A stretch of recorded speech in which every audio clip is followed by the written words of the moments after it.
Hemos organizado este acto con el objetivo de poner en común el significado y el alcance de las órdenes de detención para extradición dictadas por los jueces de línea de Hungría contra 19 responsables de crímenes del tránsito. El formato que vamos a seguir es una mesa redonda que íbamos a intentar abordar los tres puntos de vista que nos parecen decisivos sobre este tema. El primero es el punto de vista de la justicia. Se va a encargar de Carlos Esempori, que es miembro del equipo jurídico de la querella, donde muchas de las cosas que el miembro del equipo jurídico de la querella sin duda, y lo conocéis todos, es el responsable directo de que muchos y muchas de los que estamos hoy metidos en la lectura de esta querella nos hayamos vaya a estar mucho rato. El segundo aspecto a tratar es precisamente de los derechos humanos. Para esto contamos con dos organizaciones enteras. Por un lado, Amnistía Internacional, que desde hace muchísimos años mantiene una denuncia constante de los crímenes de la dictadura franquista y defiende los derechos que nos han sido negados a sus víctimas. En su nombre hablará Nacho Hottis, que es el coordinador y el responsable del trabajo de la Amnistía Internacional sobre los crímenes del franquismo. Además, contamos con la presencia de la representación de los Centros de Derechos Humanos de España, que es una organización sin la que no es posible explicarse la lucha por los derechos humanos en nuestro país. Esta organización forma parte de la CEAPA, de la Coordinadora Estatal, y está representada por su presidente, Jacinto Lara, que es además miembro del equipo jurídico que lleva adelante la querella, quien está a la izquierda de Carlos. Finalmente, se trata de dar el punto de vista de los querellantes, de la gente víctima o resistente al franquismo, ¿no? Que es sin duda un punto de vista fundamental en este proceso, aunque no siempre tenido suficientemente en cuenta. Lo vamos a hacer a través de Soledad Luque, que es la representante de las asociaciones de bebés robados en la CIACO, nosotros tenemos de la mesa, y es miembro de la Coordinadora Estatal. Y finalmente, mi parte, Chato Garante, que es un miembro de la Comuna de Presos y Presas del franquismo. Después de las exposiciones que vamos a hacer, abriremos un turno de palabra para intentar hacer esa puesta en común. Hay que tener en cuenta que nos han pedido a las 8:30 desalojar, porque si no ampliaríamos el horario de trabajo de la gente de aquí, y es algo que no se debe de hacer de ninguna de las maneras. Por hoy, muchísimas gracias a todos los aquí presentes, de los consejos representativos de distintos tipos de asociaciones de organizaciones, de Santa Cristina, de la plataforma de la verdad, a la gente de la plataforma contra la impunidad, gente de las asociaciones de bebés robados, de la comuna, de tal, como están en casa. Yo creo que podemos hacer un acto en un coloquio exterior bastante interesante. Sin más, le paso la palabra a Carlos y empezamos.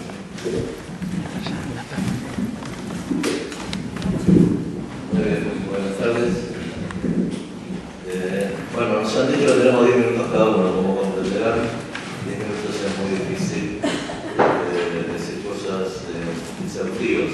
Por eso nos nos hemos dividido en la parte jurídica con Jacinto Lara, en hablar de la querella a partir de la última resolución dictada mediante un auto del 30 de octubre, por el cual se imputa a los 20 responsables del franquismo. Por tanto, él va a desarrollar eso y yo haré una breve historia de lo que es la querella. En principio, decir que la querella, la mayoría de ustedes lo conocen perfectamente, nace el 14 de abril del año 2010, es una consecuencia directa de diversas circunstancias.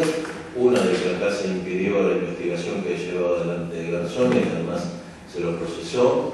Otra es el hecho de que la idea de la justicia universal, es decir, de que los tribunales de justicia de los distintos países del mundo no solamente pueden, sino que deben perseguir crímenes que afectan al conjunto de la humanidad, que está establecido tanto en la Constitución argentina como en diversas normas del derecho internacional y específicamente en resoluciones de la Comisión Interamericana de Derechos Humanos. Y luego, de un modo muy importante, sería difícil pensar que habría una querella en Argentina si no hubieran tenido antes la iniciativa judicial que desde aquí, desde España, se desarrolló en relación con los crímenes cometidos en Argentina, en Chile y otros países de América Latina. Estamos ante la paradoja sangrante de que la Administración de Justicia de un país que fue pionera, puntera en la aplicación del principio de justicia universal y en la idea que los crímenes contra la humanidad deben ser perseguidos independientemente del tiempo y lugar donde se hayan cometido, se niega a investigar los crímenes. En todo caso, la querella argentina es un producto de todo eso y su pretensión desde el inicio fue acoger a los distintos sectores de la sociedad española que han sido víctimas de la represión del franquismo durante la guerra civil provocada por el lanzamiento contra la República y durante toda la dictadura. Esto ha determinado de que inicialmente la querella estuvieran fundamentalmente familiares de desaparecidos, de gente que está en las fosas comunes, pero que posteriormente se fueran incorporando diversos sectores, como todos ustedes conocen, muchos de ustedes son integrantes precisamente de esos sectores: los niños robados, los exiliados, las víctimas del trabajo esclavo, los expresos políticos, los familiares de los fusilados, etc. Esto le ha dado una universalidad muy grande a la querella, le ha dado una gran riqueza y ha permitido que se hayan adoptado las decisiones que, como ustedes conocen, se han adoptado a través del tiempo, y específicamente esta en la que nos encontramos, que creemos que puede ser un punto de inflexión decisivo en el fin de la impunidad del franquismo aquí en España. Bien, todo esto podemos luego debatir. Yo lo que voy a hacer es una breve relación de cómo se han ido sorteando distintas dificultades hasta llegar al punto donde nos encontramos, que ninguno de nosotros, ni aún los que estábamos desde el inicio en esta historia, podíamos pensar que íbamos a lograr. Sabíamos que nos íbamos a encontrar con muchas dificultades y no sabíamos hasta dónde podíamos llegar. En todo caso, la idea era una manifestación de solidaridad con el pueblo español, de apoyo a la víctima del franquismo y de intención de que pudieran servir las investigaciones en Argentina para impulsar la realización de la justicia en España, más o menos como fue en el país de América Latina. Es difícil pensar, porque por lo menos por la profundidad que se hizo y se está haciendo, se investigaran los crímenes contra la humanidad cometidos en Chile, Argentina y otros países de América, Guatemala incluido, por ustedes hablan de Río Montt, si no hubiera habido una acción judicial de otros países, ¿no? Por tanto, el propósito, siempre la mira está puesta estratégicamente en esa cuestión. Avanzaremos todo lo que podamos, pero sabemos que la batalla definitiva se da aquí adentro, ¿no? En este camino la cosa empezó con una serie de medidas que adoptó la jueza. Recordemos, ya lo hemos dicho en otras oportunidades que lo habrán escuchado, la jueza primero archivó esta causa porque el fiscal se oponía al comienzo de la misma, que fue el primer traspié. Se temió de que esto significara ya el archivo definitivo. Sin embargo, los abogados que están en Argentina recurrieron esta decisión y la Cámara Federal, ser el Tribunal Superior, lo que podría ser aquí en su equivalencia,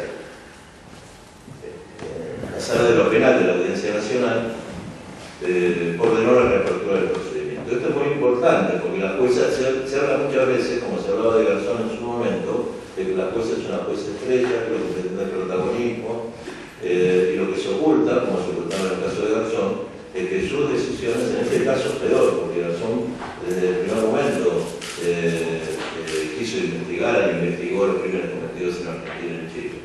Pero esta jueza es todo lo contrario, ella había activado el procedimiento y luego fue un tribunal superior el que le ordenó la apertura en función de estos principios que he mencionado inicialmente. Por tanto, es importante saber que la actuación judicial argentina es una actuación del conjunto del Poder Judicial argentino, no es de una jueza. Es la Cámara Superior, el Tribunal Superior, la Cámara Federal, pero aparte también la Corte Suprema, que ha habilitado, o sea, lo que sería el Tribunal Supremo de España, que ha habilitado los viajes de la jueza argentina, entre otras cosas, y las medidas que se le han pedido las ha votado. Esto me parece muy importante destacarlo, porque por este motivo de que se suele hablar de algún capricho, ¿no?, o algún intento de protagonismo por parte de los. Bueno, lo cierto es que, como saben, y lo voy resumiendo, la jueza solicitó de España colaboración en distintos momentos. Durante 2 años estuvimos con comisiones rogatorias, exhortos que se enviaron para que se colaborara en distintos sentidos, y sistemáticamente por parte de la Fiscalía que han Estado, primero a través de Conde Cumplido, se han estado el gobierno, el PSOE en el poder, estaba el PSOE en el gobierno, y luego, naturalmente más aún con Torres Dulce, lo que se planteó es de que no se colaboraba con la justicia argentina porque los hechos se estaban investigando en España, se decía, ¿no? Era un cinismo muy grande, una vez que ya por el Supremo además se había dictado, en el caso de la última comisión rogatoria, se había dictado la resolución que impedía, por la que se juzgó Garzón, que impedía todo tipo de juzgamiento aquí. Parecía entonces de que estábamos trabados, de que no había mucha posibilidad de que poder avanzar mucho más por la falta de colaboración, y sin embargo se empezó a producir un fenómeno importante. Algunos de los compañeros que están aquí viajaron a Argentina en apoyo a los que ya están en Argentina, los familiares de Argentina, los familiares españoles que están impulsando la querella y plataformas que se han quedado en Argentina. Se fueron planteando distintos tipos de medidas por parte de los abogados, y se planificó hace ya un par de años las primeras videoconferencias. Esto fue imposible realizarlo porque por parte del gobierno español hubo una posición frontal a este tema, y lo que parecía que era ya un obstáculo insalvable, sin embargo, un acicate para seguir adelante. Ante la falta de posibilidad de realización de las videoconferencias, se planteó una primera medida muy importante, que es la posibilidad de que la gente no solamente viajara a Argentina a prestar su declaración y su testimonio, como lo hicieron en algún momento muchas personas, sino que además se habilitaron los consulados argentinos en todo el mundo, es importante esto destacarlo, para que gratuitamente las víctimas del franquismo, en cualquier lugar en que estén, puedan declarar y llevar su testimonio al juzgado. Esto ha hecho que gente de distintas latitudes, fundamentalmente de España, pero de otros lugares también, interpusieran su reclamo y su denuncia, su testimonio. Como tengo que ir acortando, en el mes de abril del año pasado, nosotros presentamos un escrito en el que solicitábamos la imputación de Martín Villa, de Utrera Molina, de Fernando Suárez, de varios torturadores. Hace 1 año y medio que estoy hablando de esto. La jueza planificó en su momento un viaje a España que se frustró y no se realizó. Y finalmente, en el mes de septiembre del año pasado, se dicta la primera resolución, que es la por la cual se imputa a 4 de los torturadores que estaban en esa primera petición que hicimos, los cuales estaban vivos, Villa el Niño y Muñecas. Como saben ustedes, esto tuvo todo un trámite, y aquí nosotros empezamos a superar ampliamente, y esto es muy importante destacarlo, por lo que tiene que ver con el avance que se ha producido, se empieza a superar en las iniciativas que se van adoptando por parte del juzgado lo que se logró por parte de la justicia española en relación con el Es importante decir que nunca la justicia argentina trató los pedidos de extradición, los pedidos de detención y extradición que se hacían desde España, en ningún momento ocurrió eso. Nunca el juez a cargo de la instrucción de la Garzón viajó a Argentina, como lo hizo la jueza Salvini. Nunca los jueces argentinos, hasta el momento en que se quiebra la impunidad argentina, prestan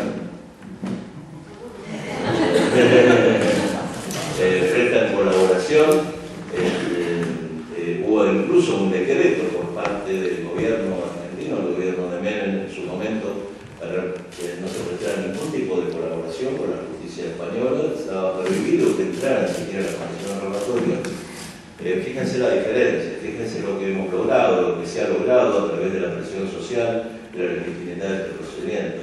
Una cosa impensable que la jueza argentina vaya a un país donde se han cometido los crímenes a investigar esos crímenes porque la justicia de ese país no los investiga. Esto es la primera vez, probablemente en la historia, que ocurre algo de esta naturaleza, no tanto porque ella haya venido, sino por la colaboración que prestan los jueces españoles, que se podían haber negado diciendo que estos hechos no se podían investigar. Por tanto, ante el desánimo que a veces cunde, porque no podemos lograr todo lo que queremos, es importante tener en cuenta esto. Es muy importante resaltar esta cuestión.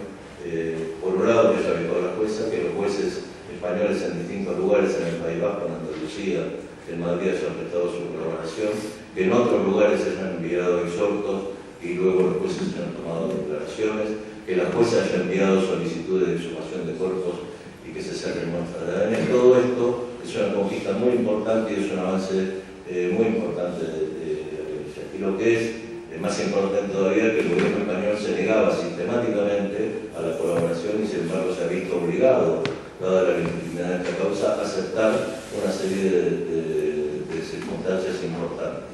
No solamente el viaje de la jueza, no solamente que participaron los jueces españoles, sino, y muy decisivamente, la cuestión de la tramitación de los pedidos de detención y extradición. Casi todas se va a referir a la situación actual, pero remontándonos a la anterior, a lo de Billy el Niño y de Muñecas, todo el mundo decía de que el gobierno iba a rechazar de plano el pedido de extradición. Tiene la facultad, como ustedes saben, el gobierno de decir que no le da traslado a la justicia. Y sin embargo, yo hubiera puesto una posición tan desairada, una posición tan cómplice, que la única explicación que tiene es que por eso lo trasladó a la audiencia. La audiencia dictó una resolución infumable, planteando que eran delitos aislados de tortura, que por tanto estaban prescriptos. Sin embargo, también ahí el fiscal dijo que las víctimas tenían que ser escuchadas por jueces españoles. En definitiva, que esto se va avanzando. Parecía de que a raíz de lo de Billy el Niño y lo de Muñecas, la cosa se iba a quedar parada. Hicimos una nueva petición, de nuevo, se hace muy recientemente, además, una nueva petición con todos los diputados actualmente. Y bueno, y ahora se ha dictado ya una resolución, como ustedes saben, que está la pelota aquí. Vamos a ver qué es lo que sucede. Ya tenemos iniciativas parlamentarias, ustedes sabrán probablemente que el senador del PNV de Olavarría y también un diputado y un diputado mayor plantearon al gobierno qué va a hacer con los pedidos de detención. Estamos en este caso, se ha pedido la detención de todas estas personas. Lo que la ley ordena, bueno, me voy a parar aquí porque esto lo va a decir Jacinto. En todo caso, me parece muy importante reiterar la idea de que estamos en un momento muy decisivo en que es posible quebrar definitivamente la impunidad del franquismo. Nos estamos planteando interponer querellas en distintos lugares de España, fundamentalmente respecto de aquellos pedidos de extradición que no se han concretado. Evidentemente que Billy el Niño, Muñecas, podrán eventualmente ser detenidos fuera de España, si se los encuentran fuera de España, pero dentro de España en este momento no es posible juzgarlo, se ha agotado la posibilidad, por tanto, conforme a la regla de derecho internacional que establece respecto en general, pero respecto especialmente de crímenes contra la humanidad, se debe extraditar o juzgar. Pensamos plantear querellas por parte de los mismos y muchos otros más que han hecho la denuncia en el juzgado argentino contra Billy el Niño y contra Muñecas inicialmente, y luego extenderlo a los distintos sectores de desapariciones forzadas, de secuestros de niños, etc. En definitiva, yo lo que quiero hacer es, por un lado, un mensaje de mucho optimismo, creo que hemos avanzado mucho, importantes.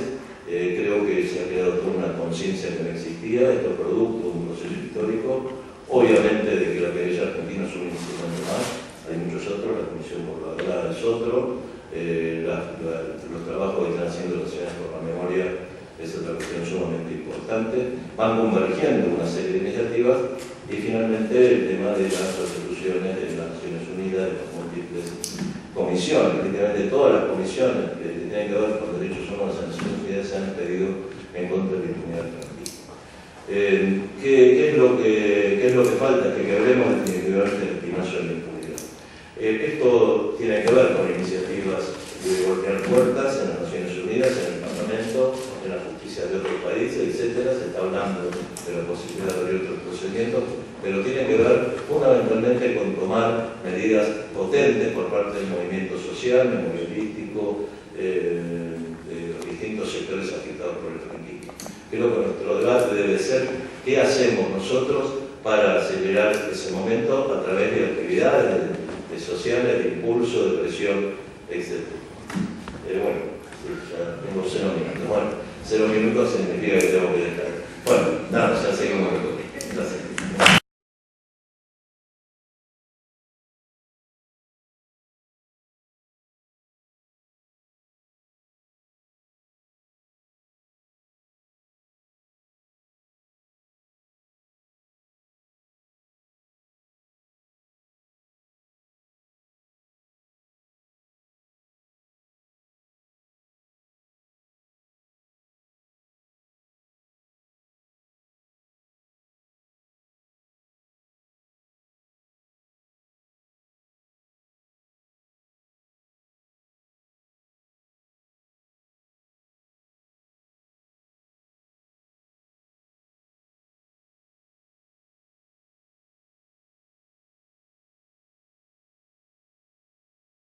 A todos. Lo primero deciros que ante el desánimo y en relación con la querella argentina, un nuevo hito dentro del procedimiento y dentro de la causa, que es el auto resolutivo dictado por la jueza María Servini, en el que se contienen 20 imputaciones más dentro de esa causa penal. Realmente 19 porque, bueno, como ustedes ya saben, uno de ellos ex-ministros franquistas ha fallecido. En relación con ese auto resolutivo, conviene destacar dos cuestiones, de forma muy resumida. La primera de ellas, que todos los delitos que se imputan es en un contexto de crímenes contra la humanidad. Eso es lo primero, muy importante, algo que ha sido negado aquí en España de forma reiterada por parte de los tribunales y en concreto en relación con los dos expedientes de extradición que se han tramitado durante el año pasado y durante este año con las resoluciones de la Audiencia Nacional, si mal no recuerdo, el pasado mes de abril. Y otra cuestión que también me interesa destacar en relación con este auto resolutivo es que en él se ordena la detención preventiva de los 19 imputados y se acuerda tramitar los correspondientes expedientes de extradición.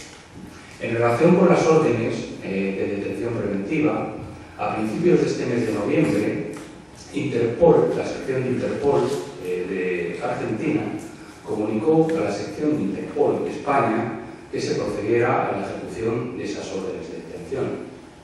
Bien, conviene aclarar al respecto que esas órdenes de detención no tienen por qué ser cursadas vía Interpol. En este caso concreto, el argentino eligió esa vía, pero es que pueden ser cursadas por vía postal, por vía telegráfica e incluso a través del propio Ministerio de Justicia. Es una de las opciones para ejecutar esas órdenes de detención. Esas órdenes de detención son recepcionadas por parte de las autoridades españolas, en este caso por parte de la oficina Interpol aquí en España, que como todos sabemos depende del Ministerio de Interior. Estamos ante la tramitación de unas órdenes de detención que deben de ser inmediatamente ejecutadas, porque es que además nuestro ordenamiento jurídico no ofrece otra alternativa al respecto. Es Esto es la Ley de Extradición Pasiva española y el Tratado Bilateral de Extradición entre Argentina y España, artículos 8 y 24 respectivamente, disponen la inmediata detención de las personas imputadas y su puesta a disposición en un plazo máximo de 24 horas ante el Juzgado Central de Instrucción de la Audiencia Nacional que se encuentre en ese momento en funciones de guardia. Eso es lo que establece la ley. No ofrece ningún tipo de dudas. El texto es muy claro. Bueno, en relación con ello, debemos de decir que una vez que los requeridos son puestos a disposición judicial, el juez puede o bien ordenar su prisión preventiva o bien, por su defecto, adoptar una serie de medidas cautelares para evitar su fuga, como pueda ser pues, la prestación de fianza, que estén vigilados en su domicilio, que comparezcan ante las autoridades policiales o judiciales correspondientes, etc. Pues bien, nada de ello se ha cumplido. Las órdenes de detención han sido inejecutadas a día de hoy por parte del gobierno español y por parte de las autoridades españolas, a pesar de lo que dice al respecto y de lo que establece al respecto la ley de extradición pasiva española y el Tratado Bilateral de Extradición español. ¿Qué explicación se nos ha ofrecido al respecto? Bueno, pues se nos ha ofrecido por parte del Ministerio de Justicia en sede parlamentaria el miércoles pasado una explicación falaz, absolutamente incierta y que en ningún caso se ajusta a la realidad.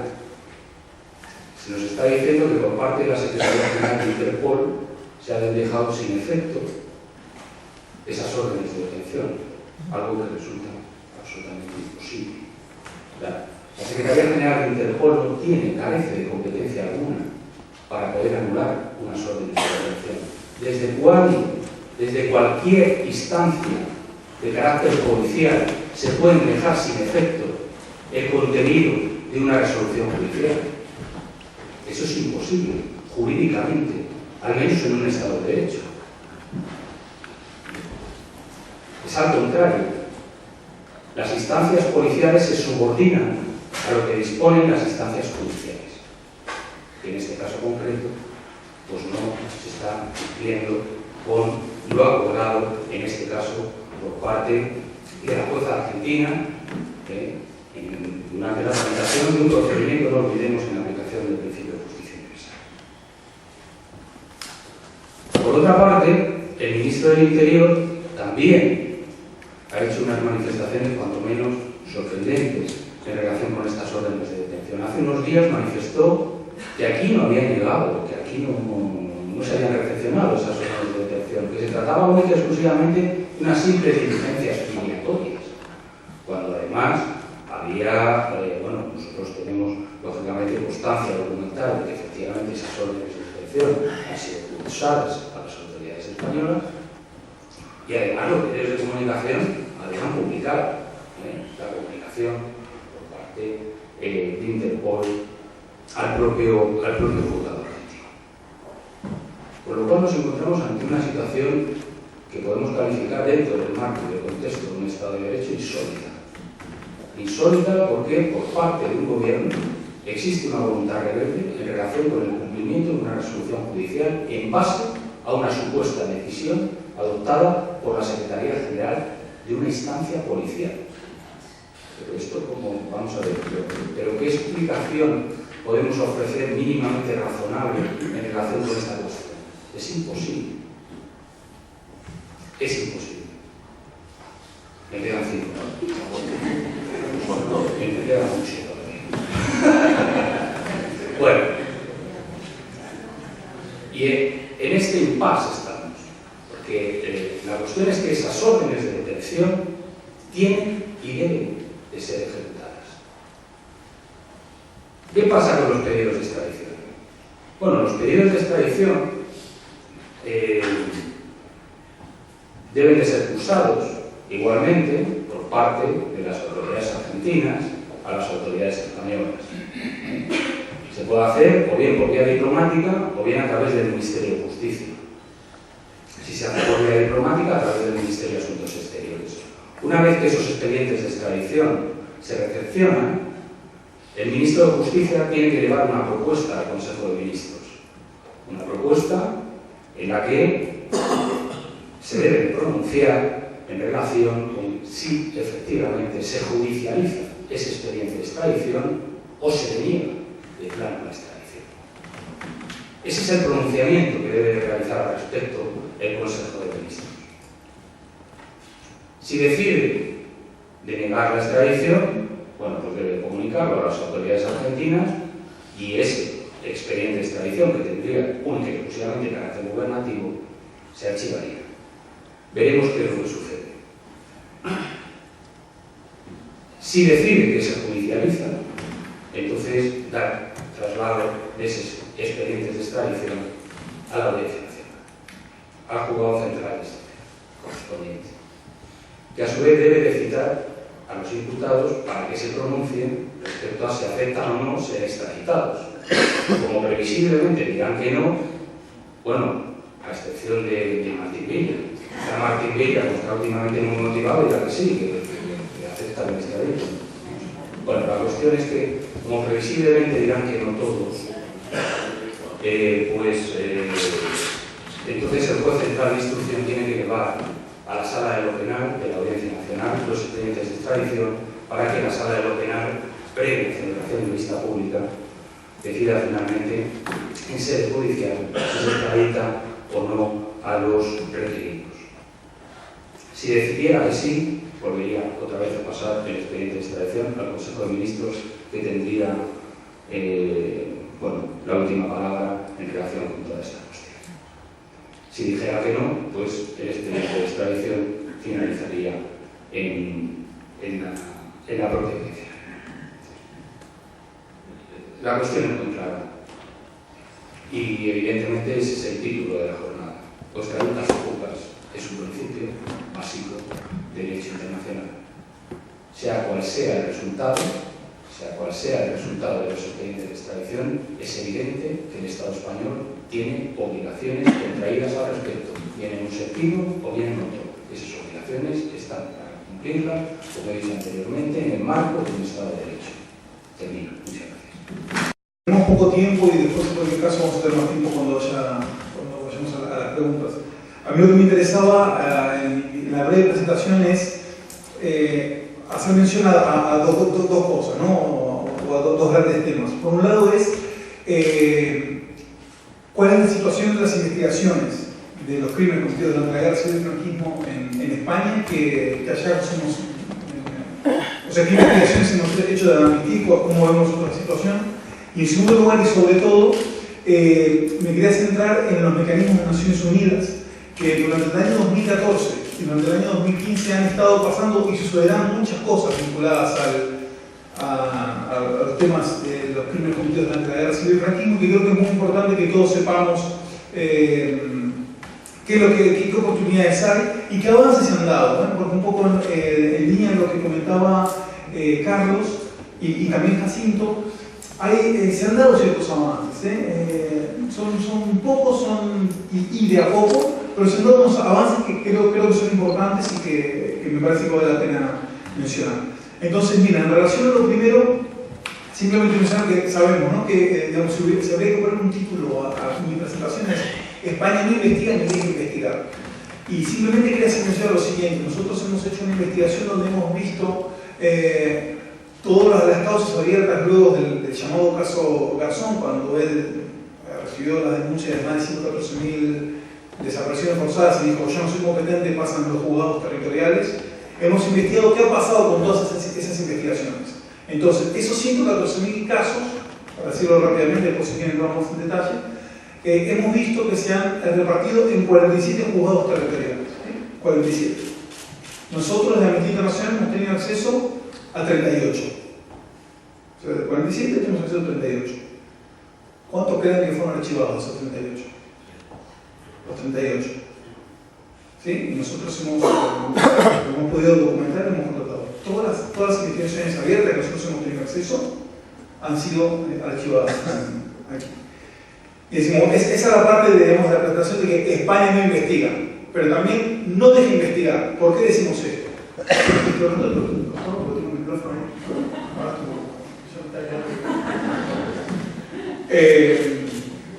¿Por qué decimos esto? Porque vemos que cuando la justicia argentina, muy resumidas cuentas, preguntó a España, ¿ustedes están investigando?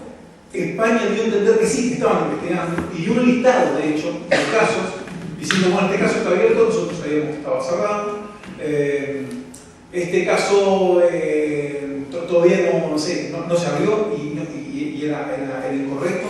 Es decir, había una serie de datos inexactos que nosotros creemos que, y así los hemos calificado, de mala fe por parte de la Fiscalía General del Estado español, donde veíamos que de alguna manera intentaba hacer entender a Argentina que aquí se estaba investigando, y de hecho una segunda comunicación de la Fiscalía General a la jueza argentina en el siguiente sentido: miren, como nosotros tenemos preferencia, España, a investigar estos crímenes, remítanos el expediente y nosotros nos hacemos cargo. Eso lo dijo la Fiscalía General del Estado en una segunda respuesta que le dio a España, ¿no? a la jueza argentina. Y cuando está documentado, nosotros habíamos denunciado en la Fiscalía Internacional, bueno, con muchas organizaciones, muchas de las que están acá, que aquí no se están investigando y ciertamente se estaban archivando los casos. Una cosa que no es el tema que yo me voy a referir, pero sí que quería hacer mención al último auto de la jueza Servini de Cubría, es un auto muy extenso, casi 300 páginas. Sí que es interesante los argumentos que ella utiliza para justificar su competencia para investigar. Ella habla de la jurisdicción universal, no habla de otra cosa. Viene a decir, en resumidas cuentas, miren, estos crímenes que estamos hablando, en el contexto de crímenes de lesa humanidad, son tan graves que cualquier juez, en este caso un juez argentino, tiene competencia para investigar estos crímenes. No hay conexión de porque una de las víctimas es argentina o uno de los presuntos autores es argentino. Esa conexión no importa. Para estos crímenes que son tan graves, se aplica la jurisdicción universal y por eso yo soy competente. Y eso es lo que dice la jueza y creo que es para resaltar. Entonces, lo que estamos viendo es que el escenario de impunidad que se está dando ahora en España ha llamado mucho la atención a los mecanismos de Naciones Unidas. Y todos ellos se han expresado en este sentido. Entonces, después si quieren entramos más en detalles, pero a mí lo que me gustaría es dar una idea de qué fue lo último que pasó y qué es lo que va a pasar el año que viene. Miren, Naciones Unidas tiene un montón de, nosotros les llamamos mecanismos, ¿no? Que son por ejemplo los comités, los grupos de trabajo, los relatores, que son o comités o personas individuales que están a cargo de ver básicamente dos cosas. Una, si el Estado cumple con los tratados internacionales firmados a nivel de Naciones Unidas, y por otro lado, interpretar esos tratados. No son como las dos grandes funciones que tienen estos mecanismos. Y el año pasado dio no sé la coincidencia, pero se dio la circunstancia que hubo 3 mecanismos de Naciones Unidas que observaron y analizaron e investigaron en España, que es el Comité de Desapariciones Forzadas, el Grupo de Trabajo de Desapariciones Forzadas y el Relator Especial sobre Verdad, Justicia y Reparación. ¿Sí? Ellos 3 de alguna manera han venido a repetir recomendaciones que ya venían haciendo otros mecanismos de Naciones Unidas en el pasado, pero yo creo que el punto que a mí más me llamó la atención, no sé si compartirán el resto de lo que estamos, todo lo que estamos aquí, a mí lo que me llamó la atención es que nunca vi informes que fueran tan duros con el Poder Judicial. Es decir, un argumento que Naciones Unidas viene repitiendo desde hace tiempo es a España, miren, no digan que hay una ley de amnistía porque nunca una ley de amnistía puede ser un obstáculo para investigar violaciones de derechos humanos. Eso es ilícito. Se acaba de Naciones Unidas no ha repetido estos 3 mecanismos que mencionaba. También han dicho los mecanismos, miren, la ley de memoria histórica no puede ser utilizada como excluyente por una investigación judicial. La investigación judicial tiene que estar ahí. Eso también lo han dicho estos 3 mecanismos y lo han dicho anteriormente. También ha hablado de la prescripción, uno de los argumentos que ha utilizado muchos jueces españoles y la Audiencia Nacional en el solicitud de extradición anterior para negar la extradición a niños y muñecas es que habían prescrito los casos. ¿Sí? Naciones Unidas viene a decir, mire, estos delitos son tan graves que no prescriben, que se puede investigar en cualquier momento. Lo que creo que ha sido interesante y novedoso es que todos ellos se han referido al Poder Judicial. De hecho, el relator especial dice casi literalmente que los mayores déficits él los ha identificado en el Poder Judicial español. ¿Sí? Y vuelve a hacer mención a la necesidad de que estos crímenes, por un lado, se investiguen y por otro lado, si no se investigan, que se deje de investigar y que se colabore con la justicia argentina. Fíjense qué recomendaciones específicas que se están dando y que en 2014 hubo 3 mecanismos de Naciones Unidas que han dicho lo mismo. Dicen, miren, investiguen y a la vez colaboren con la justicia argentina. Los 3 han dicho eso. Este trabajo no termina, estos 3 mecanismos han hecho informes sobre España, pero siguen trabajando y siguen observando España y siguen pidiendo información a las organizaciones de la sociedad civil española para que les informen cómo está la cosa en España y cómo sigue avanzando. Una de las grandes novedades últimamente, posteriores a los informes de estos mecanismos, es justamente la solicitud de extradición. Vamos a ver qué hace España. Pero quería mencionar, ya antes de terminar, 3 oportunidades más que tenemos de este año y el año que viene, a nivel de Naciones Unidas. Por un lado, ahora va a estar una cosa que se llama el examen periódico universal, que básicamente es un espacio que se genera a nivel de Naciones Unidas para que otros estados, fíjense, ya no comités, no relatores, otros estados, hagan recomendaciones a España sobre la situación de derechos humanos. ¿Sí? Esto va a pasar en enero del año que viene, donde va a estar, por ejemplo, Canadá, Finlandia, México, Argentina, Uruguay, los estados miembros de la ONU, van a participar y van a recomendar a España que haga ciertas mejoras en materia de derechos humanos. Este tema va a ser un tema de impunidad, el tema de crimen organizado es un tema central. ¿Sí? Y que nosotros en Amnistía, igual que otras organizaciones, estamos insistiendo y estamos pidiendo a los estados que cuando recomienden a España, recomienden que investigue y que deje investigar.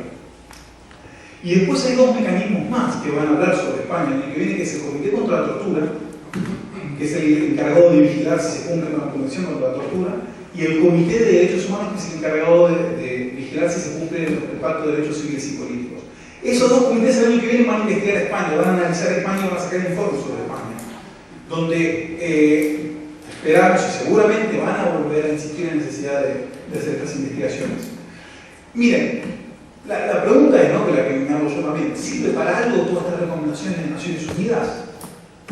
Yo creo que en parte sí. Y voy a dar 2 ejemplos concretos, y con esto termino, así Chato no me mata, para que vean los pequeños o grandes avances que se dan. Uno de los problemas que hay en España es que la desaparición forzada y la tortura no están, en el Código Penal no están tipificados según el derecho internacional, ¿no? Entonces, hay una manera, o sea, España define la tortura y la desaparición forzada de una manera que si vos lees la definición que hay en los tratados internacionales, en las convenciones, no es la misma. Entonces, es algo que de hace rato muchas organizaciones venimos pidiendo a España, que reforme el Código Penal y tipifique estos delitos como debe ser. Hace cosa de 2 meses, en una reunión preparatoria para el examen periódico universal, en una reunión que tuvimos con el Ministerio de Asuntos Exteriores, una reunión con la sociedad civil, lo han hecho público ante varios representantes de la sociedad civil, que ya España va a modificar el delito de desaparición forzada en el Código Penal en la nueva reforma. Vamos a ver qué pasa, pero lo que sí les puedo decir es que yo sepa, hasta donde yo sé, nunca había habido una notificación, que el Estado español se haya expresado de manera pública en este sentido, diciendo, ok, y es más, dice, a la luz de las recomendaciones por el grupo de trabajo, por el Comité de Desapariciones Forzadas y por el Relator Especial de Verdad, Justicia y Reparación, que nos han dicho que la desaparición forzada está mal tipificada, la vamos a tipificar bien. ¿Sí? Entonces, ese es un avance muy importante, ¿sí? Porque ya va a tener los elementos internacionales que todavía faltan. Y finalmente, el Relator Especial sobre Verdad, Justicia y Reparación dijo, los mayores déficits se encuentran en el Poder Judicial. Y entre sus recomendaciones pedía que se formen a los jueces españoles en temas de memoria histórica. Hemos visto a los meses que salió una resolución del Consejo General del Poder Judicial diciendo, a la luz de la recomendación del Relator Especial, tenemos que empezar a formar a los jueces. Entonces ahora hay una herramienta más, ya una resolución del Consejo General que ordena que eso se ponga en práctica y que hay que empezar a implementar. Entonces, nosotros en Amnistía Internacional, igual que otras organizaciones, ahora estamos trabajando como en 3 grandes frentes. Uno es seguir apoyando con el mecanismo de Naciones Unidas, sepan lo que está pasando en España y que sigan estas recomendaciones y sigan viendo qué hace España y qué no hace. Vamos a intentar promover esta formación de jueces en materia de memoria histórica y bueno, y ahora finalmente hemos abierto una ciberacción pidiendo al Ministerio de Justicia que dé traslado a la Audiencia Nacional sobre los pedidos de extradición y que juzgue, y si no juzga que extradite. Así que quiero decir, hay avances que se están dando, hay cosas importantes, entonces hay que seguir teniendo el tema en la agenda pública porque vemos que hay avances concretos que sí se están dando. Muchos se refirieron a ellos, pero yo me quería referir a las cuestiones que están pasando a nivel de Naciones Unidas, que son muy importantes y que están pasando, y que el año que viene va a ser un año crucial y que esperemos que siga avanzando de buena manera. Muchas gracias. Mis compañeros de mesa, tenemos que celebrar y por todo lo grande, ¿no? Estas imputaciones, estas 20, bueno, en realidad son 19 imputaciones, ¿no? Porque falleció uno de ellos, de los imputados, y además como representante del colectivo querellante de víctimas por el robo de bebés, pues además hay que aplaudir calurosamente el que haya sido incluido en esta lista un médico ginecólogo que bueno, está imputado por su supuesta colaboración en la desaparición de un bebé en el año 1967. Esta lista es realmente impresionante. Es impresionante por el número de imputados, pero también es impresionante por los nombres que hay en ese listado, ¿no? Y desde luego por la gravedad de los hechos en los que se basa por lo que se hace esa imputación. De todos los imputados, casi todos excepto uno, son personas que desempeñaron un cargo dentro del aparato del Estado franquista. Ministros, antiguos jueces, policías, excepto uno, que es el médico. Sabemos la importancia que tiene el hecho de que se haya pasado de imputar a dos torturadores pues a una serie de personas que desempeñaron altos cargos, ¿no? Dentro de ese aparato. Y eso se ha valorado, se ha analizado, es obvio, todos somos conscientes de ello. Pero ¿por qué es importante? Porque ¿qué importancia tiene, qué relevancia tiene el hecho de que se haya incluido en esa lista a un médico que no fue ministro, que no fue juez, que no fue policía, que no desempeñó un cargo, ¿no? Dentro de esa estructura, es decir, no fue un militar, no fue un policía. Bien, tiene muchísima importancia, no solamente para el colectivo de bebés robados, ¿no? Sino para todos los que estamos defendiendo esta causa. Y me voy a centrar en 4 aspectos de por qué consideramos que es importante. Los 3 primeros tienen que ver directamente con las reivindicaciones que siempre hemos tenido el colectivo de víctimas por el robo de bebés. El último es quizá está más relacionado con la causa en general. Cuando digo reivindicaciones del colectivo de bebés no me refiero únicamente a las víctimas que hemos sufrido la desaparición de nuestros niños, sino también han sido y son reivindicaciones de la propia CEAPA desde el mismo momento que nuestro colectivo entró a formar parte de la coordinadora y que desde luego son reivindicaciones que han sido defendidas y apoyadas calurosamente y de una manera muy fuerte por nuestros abogados. Estas 3 circunstancias o aspectos serían, en primer lugar, que a partir de esta resolución donde se imputa a este médico, el robo de niños pasa a ser un delito de lesa humanidad. Que eso que parece que es algo obvio, pues para nuestro gobierno no es en absoluto algo obvio, ¿no? ¿Y por qué? Porque el tratamiento que se ha dado siempre aquí al robo de niños es considerarlo como un delito común, tipificado como detención ilegal, pero en palabras incluso del fiscal general de Torres Dulce, pues ha dicho que como mucho pues era una práctica social más o menos generalizada, como si eso de ser así fuera un mal menor, ¿no? Bueno, pues no, esto es un delito de lesa humanidad y además ya se recogía en el trabajo, en el informe que presentó el grupo de trabajo de desaparición forzada en Naciones Unidas, donde hay un espacio para este tipo de delito. donde se habla del robo de niños en clínicas y maternidades y se ubica dentro de esta categoría de desaparición forzada cuando presentaron el informe. Bien, parece que Naciones Unidas lo tiene claro, la jueza argentina también, pero nuestro gobierno todavía no se percata de este asunto. El segundo aspecto tiene que ver con la relación que tenemos las víctimas de estos delitos con el franquismo. Nunca nos han considerado, casi nunca, desde las autoridades de este país como víctimas del franquismo. A partir de aquí, sí. Sí que lo somos, igual que lo somos víctimas de las torturas, víctimas de desaparición y de todos los crímenes por los que nos querellamos y entran dentro de esta causa, ¿no? Exilio, preventorios, todo tipo de crímenes que se produjeron. Bueno, pues a partir de esta resolución, como decía también Jacinto, todo esto se tipifica como delitos de lesa humanidad y el robo de nuestros niños también. También estos dos motivos tienen que ver, y para mí es un aspecto que yo creo que es importante, con el hecho de que hasta este momento siempre se hacía una división entre los robos que se cometieron antes del año 52 y los que se cometieron después del año 52, como si el único motivo por el que se pueda relacionar estos robos con el franquismo será un motivo político, ¿no? El robo de los hijos a las mujeres republicanas debido a la represión política. Bueno,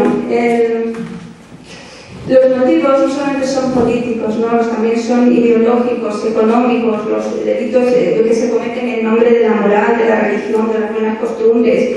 Todo esto forma parte de la misma barbarie, ¿no? Entonces, bueno, a partir de esto también se va a considerar que hay lo que nosotros siempre hemos dicho y hemos defendido, que hay un hilo conductor que une todo este tipo de robos, ¿no? Desde incluso la guerra, después de la guerra, y hay varias etapas, hay varios motivos, por supuesto, por los que se produce, pero desde luego todo está conectado y no se puede hablar ahora de robos antes del 52, después del 52, sino de robos durante toda la dictadura.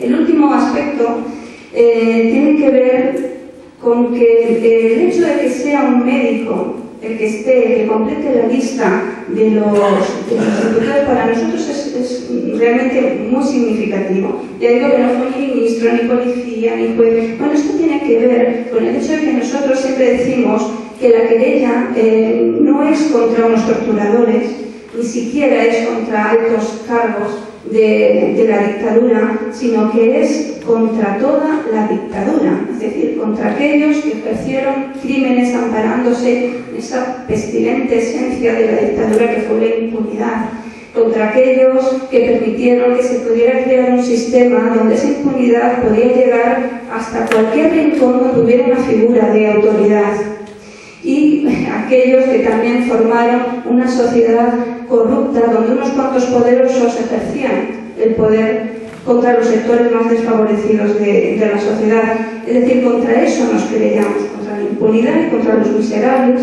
que lo utilizaron para poder cometer crímenes de lesa humanidad.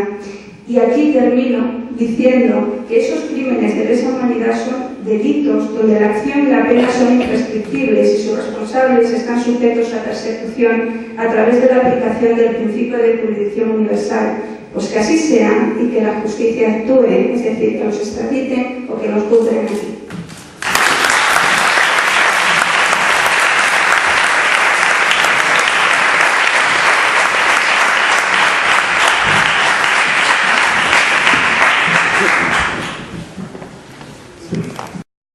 Que con la querella queremos juzgar al franquismo, a todo el franquismo.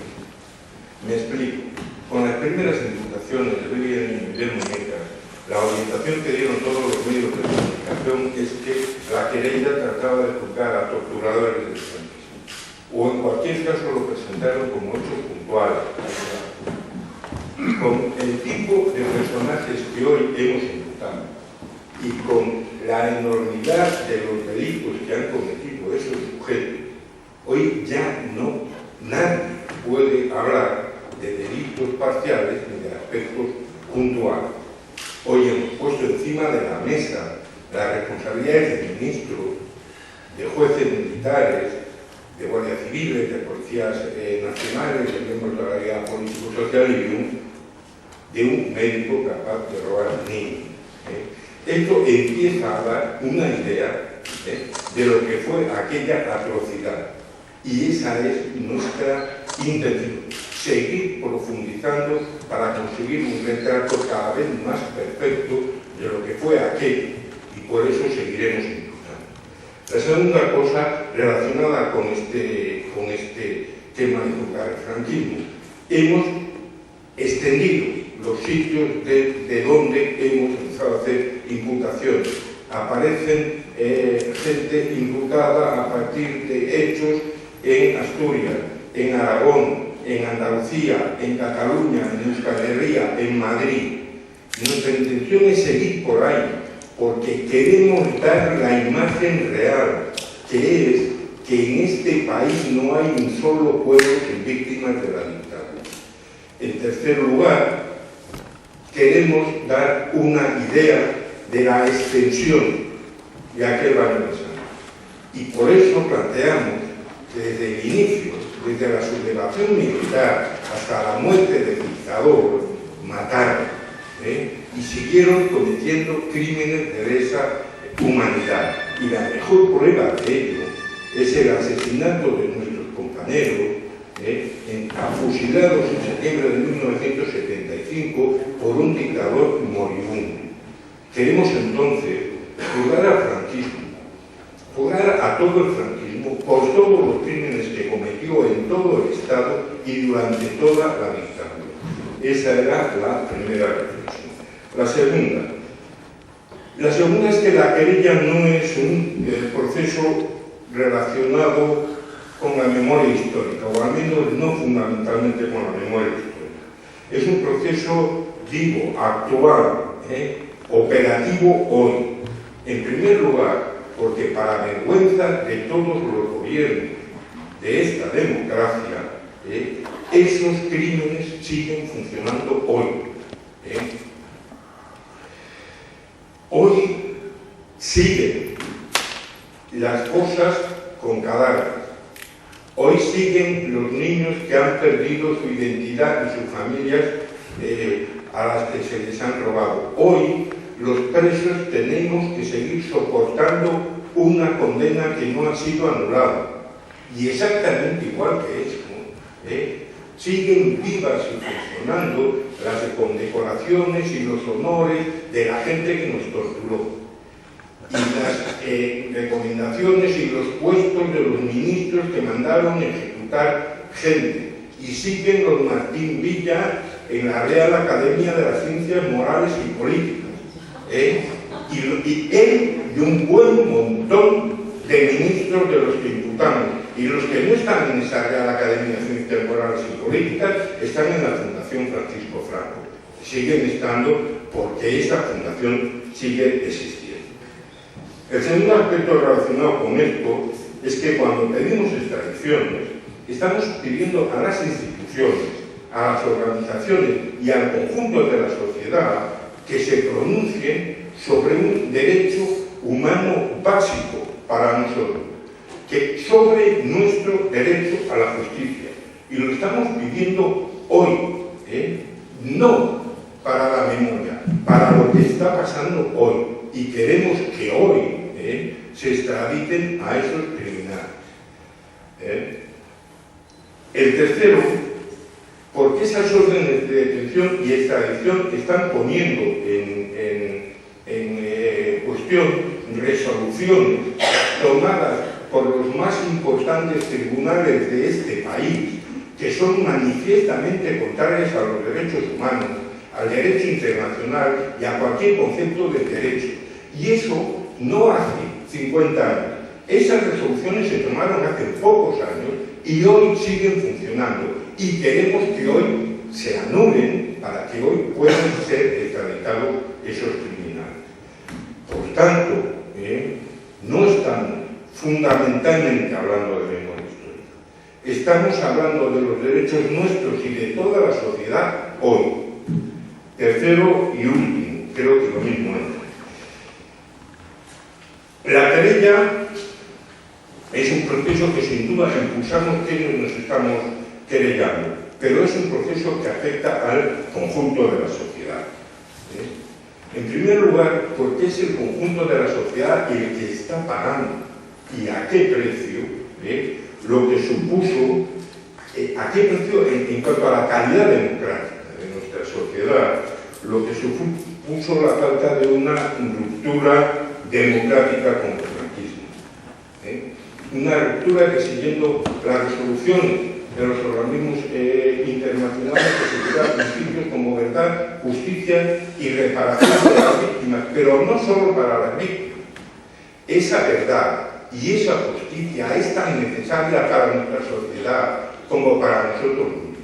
Y eso es lo que hay que explicar hoy a todos los ciudadanos y ciudadanas de este país. El segundo aspecto es que no es casual que el centro del enorme rechazo y de la contestación al modelo social que hoy tenemos sea precisamente la denuncia del régimen de 1978. Porque ese régimen de 1978 está construido sobre la impunidad y sobre la negativa de derechos fundamentales, básicos, de centenares de miles de personas.